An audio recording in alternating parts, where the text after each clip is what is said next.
C, crazy to live without a wall to protect you. Even in Rosedale, most of the street poor, squatters, wino junkies, homeless people in general, are dangerous. They're desperate or crazy or both. That's enough to make anyone dangerous. Worse for me, they often have things wrong with them.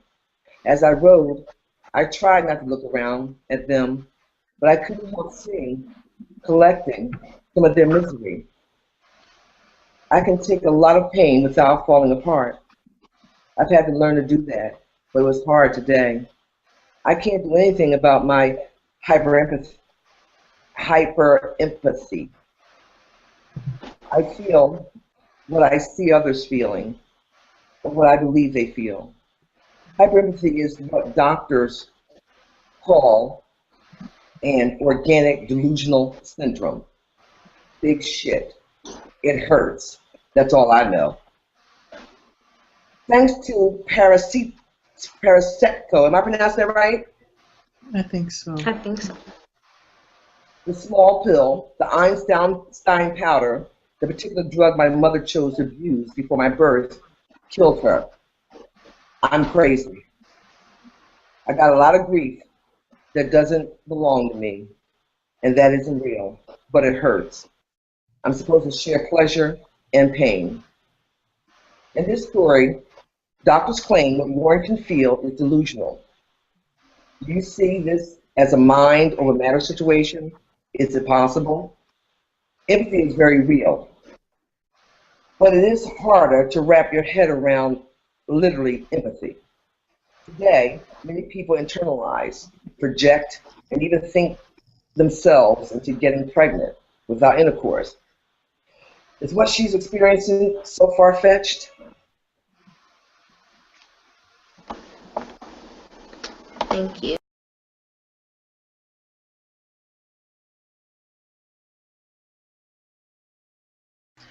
A lot of people seem to believe in a big daddy God, or a big cop God, or a big king God.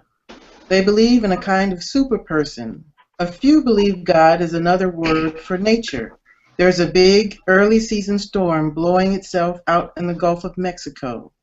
It's bounced around the Gulf, killing people from Florida to Texas and down into Mexico. There are over 700 known dead so far.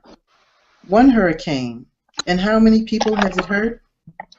How many are going to starve later because of destroyed crops? That's nature. Is it God? Most of the dead are the street poor. Where's safety for them anyway? Is it a sin against God to be poor? My favorite book of the Bible is Job. I think it says more about my father's God in particular, and gods in general, than anything else I've ever read. In the book of Job, God says he made everything, and he knows everything, so no one has any right to question what he does with any of it. Okay, that works.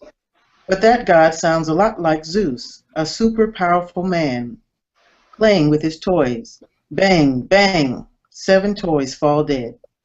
If they're yours, you make the rules. Who cares what the toys think?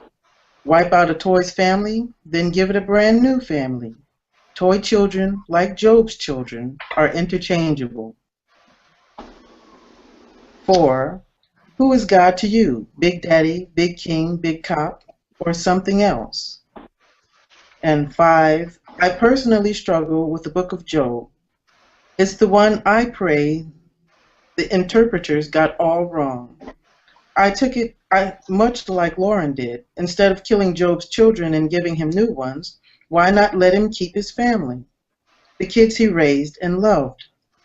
Why would God play with his life just to prove a point to Satan? God doesn't owe Satan any explanation. God doesn't have to play games. What do you think about the book of Job? And 6, Lauren has interesting questions concerning the poor.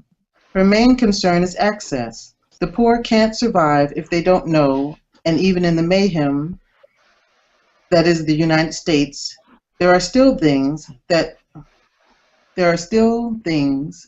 the really poor don't have access to.